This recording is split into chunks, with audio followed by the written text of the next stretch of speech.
एक दिन बुद्ध एक घर के बाहर भीख मांगने पहुंचे। जैसे ही उसने दरवाजा खटखटाया, किसी महिला ने आकर खोला और बुद्ध को देखकर बोलने लगी, ये क्या? ये भिखारी सुबह कहां से आया? इतना बोलकर तुरंत दरवाजा बंद कर दिया। और उस महिला का एक पड़ोसी दूर से इस तमाशे को देख रहा था। वह भी बुद्ध का विरोधी था। स्वाभाविक रूप से उसे यह देखकर कुछ ज्यादा ही मजा आता था, इसलिए उसने भी बोला, बहुत बढ़िया। अगले दिन बुद्ध ने फिर उसी दरवाजे पर दस्तक दी। इस बार बुद्ध को देखकर महिला फिर से गुस्सा हो गई और बुद्ध पर कचरा फेंक दिया। और उस महिला का वही पड़ोसी आज भी तमाशा देख रहा था। स्वाभाविक रूप से बुद्ध का ऐसा अपमान देखकर वह बहुत प्रसन्न हुआ। इतना ही नहीं, बुद्ध की हालत देखकर वह जोर जोर से हंसने लगा। तीसरे दिन बुद्ध फिर उसी द्वार के सामने खड़े हो गए, लेकिन आज वह आदमी बुद्ध को फिर से देखकर आश्चर्यचकित रह गया। इससे पहले कि बुद्ध दरवाजा खटखटाए, उन्होंने बुद्ध को रोका और कहा, मैं एक ब्राह्मण हूं और मुझे हिंदू धर्म ग्रंथों के खिलाफ आपका बोलना बिल्कुल भी पसंद नहीं है, इसलिए मैं आपका कट्टर विरोधी हूं।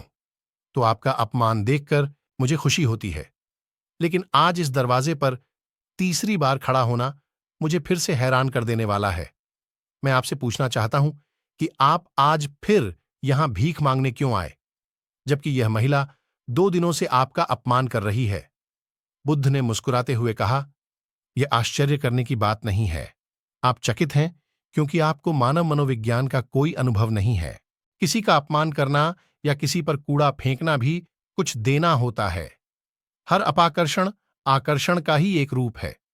कल अगर किसी इंसान कचरा दिया होगा तो एक दिन वह खाना भी देगा। हालांकि वह व्यक्ति बुद्ध की इस बात से संतुष्ट नहीं था, फिर भी उसने मौन रहना जरूरी समझा। शायद वह यह सोच रहा होगा कि दरवाजा खटखटाओ, फिर देखते हैं। बुद्ध ने फिर से दरवाजा खटखटाया।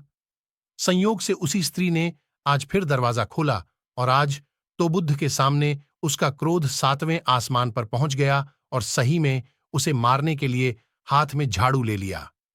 उन्होंने झाड़ू उठाया तो जरूर, लेकिन बुद्ध के शांत चेहरे पर रही मुस्कान देखकर दूरी बनाए रखी। वह चाहकर भी बुद्ध पर वार नहीं कर सकी।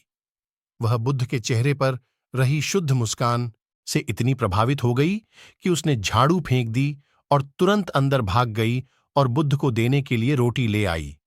बुद्ध ने उस महिला को ऐसे धन्यवाद दिया कि वह महिला बुद्ध के चरणों में गिर गई और माफी मांगने के साथ रो पड़ी। बुद्ध ने किसी तरह समझाकर उन्हें शांत किया, लेकिन दूसरी ओर तमाशा देख रहे पड़ोसी को यह सब देखकर बुद्ध से लगाव हो गया। वह भी दौड़ता हुआ आया और बुद्ध के चरणों में गिर पड़ा और उनसे दीक्षा की मांग करने लगा। बुद्ध हंसे और बोले, मैंने कभी किसी घर से इतनी बड़ी भीख नहीं मांगी। फिर भी आज भोजन के साथ साथ एक शिष्य भी मिल गया।